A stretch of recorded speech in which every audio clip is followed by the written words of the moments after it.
In recent years, Taiwan has become a major concern for sparking a conflict between the United States and China. The island, officially known as the Republic of China, has been separate from mainland China since 1949. China sees Taiwan as a rebellious province and wants to bring it under its control. Tensions have risen, especially since Tsai Ing-wen became Taiwan's president in 2016. She rejected a plan for closer ties with China, unlike her predecessor. China has responded with aggressive actions, sending fighter jets near Taiwan. Some worry that a Chinese attack on Taiwan could lead to a war involving the United States. Let's dive into the complexities of this situation. Is the Taiwanese part of Chinese territory? China considers Taiwan as a part of China. They insist Taiwan should agree to the 1992 consensus, a deal between China and Taiwan's Kuomintang. Yet they have different views on what it signifies. China believes that one country, two systems means both are Chinese and should unite. The government of Taiwan, representing the Kuomintang Party, has the Constitution of the Republic of China that includes China, Mongolia, Taiwan, Tibet, and the South China Sea as part of it. They don't want Taiwan to be self-governing and would like to have more connections with the mainland of China. The DPP, Taiwan's opposition party, hasn't been a supporter of the 1992 consensus. The former President Tsai also refused to agree. She sought to discover an approach that would please Beijing, but her efforts were futile. China is determined to make Taiwan a part of the mainland by using a one-country, two-systems approach similar to the one they have partnered and promised to Hong Kong. However, Taiwanese people dislike this idea, particularly after the Hong Kong example of China tightening the screw on the freedoms of the people. This scheme is not even favored by the Kuomintang. From 1979 until the present, the United States has maintained a strong unofficial relationship with Taiwan. The U.S. exports defense articles to Taiwan and helps the latter to build up its self-defense capabilities, even though China is not happy about it. The U.S. stands for One China policy, which means that it recognizes China's position that there is only one China and Taiwan is part of it. Although it does not support the use of force to solve the issue and preserves cultural, commercial, and other links with Taiwan through the American Institute in Taiwan, it also stays neutral. The U.S. seeks to keep the peace and stability across the Taiwan Strait and calls on both Beijing and Taipei to maintain the status quo and to not support the independence of Taiwan. The idea of strategic ambiguity has been somewhat abandoned under Biden's presidency, given that Biden in 2024 has stated that the U.S. will defend Taiwan if China attacks. But the White House staffers have made it clear that the policy has not been changed and the decision is with the president.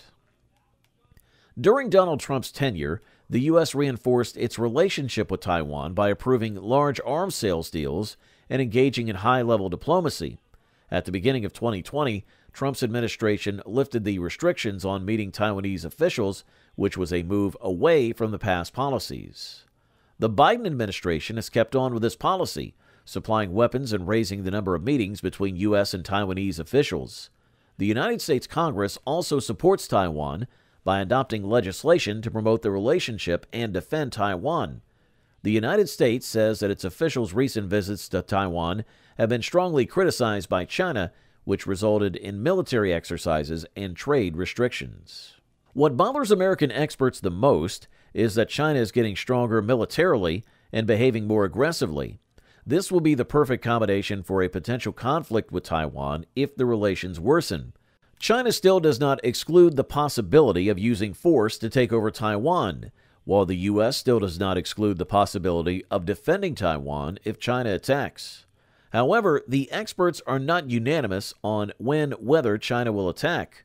The invasion of Ukraine by Russia in 2022 raised this question all over again. Others see China's role in the Ukraine crisis as a warning, and they think that it might be more careful after seeing what happened to Russia. Taiwan probably won't be able to stand up to China on its own if it has to fight it. Even though Taiwan is raising its defense budget, China has a much larger one. Taiwan is ready to put even more money into defense, including buying better weapons and equipment for the coast. How has China proved to Taiwan that it is one to be feared? China has been applying many methods of pressuring Taiwan without engaging in a military confrontation. They have been sending more and more of their military planes and ships up to Taiwan shores in order to demonstrate their power. Taiwan says that China attacks thousands of times a day with cyber attacks to steal information from the government. This year, the number of attacks has increased several times. Taiwanese authorities have accused 4 Chinese hacker groups of having hacked into its government systems from 2018 to 2020.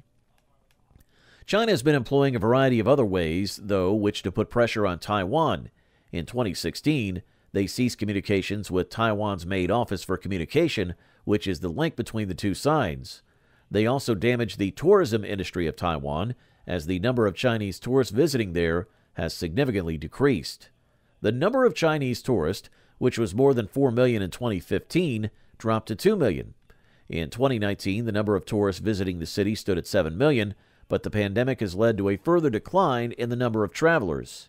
China as well has forced large corporations such as airlines and hotels to say Taiwan is part of China. Besides, they frighten countries that have relations with Taiwan. In 2021, China broke off relations with Lithuania due to the latter's opening of a representation office for Taiwan in its capital. China is Taiwan's biggest trading partner, with a significant amount of Taiwan's economy being trade dependent.